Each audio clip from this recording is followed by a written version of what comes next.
ماها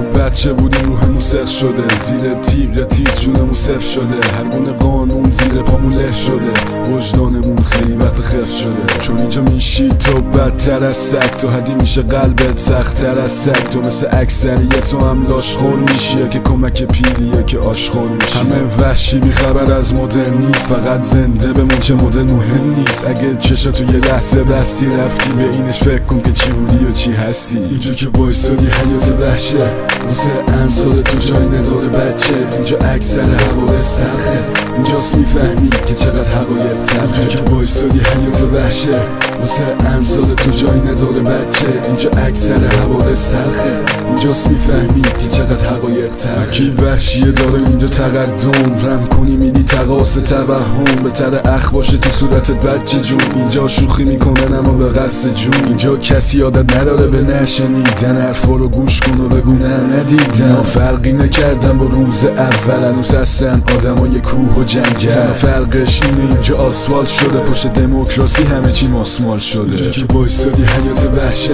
واسه امثال تو جای نداره بچه. اینجا اکثر حوادث تلخه، اینجاست میفهمی که چقدر حقایق تلخه. اینجا که وایسادی حیات وحشه، واسه امثال تو جای نداره بچه. اینجا اکثر حوادث تلخه، اینجاست میفهمی که چقدر حقایق تلخه.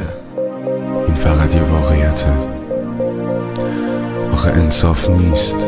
انصاف نیست خیلیه که توی مملکت زحمت کشیدن، نون شب نداشته باشن، اما خیلیا که هیچ کاری نکردن.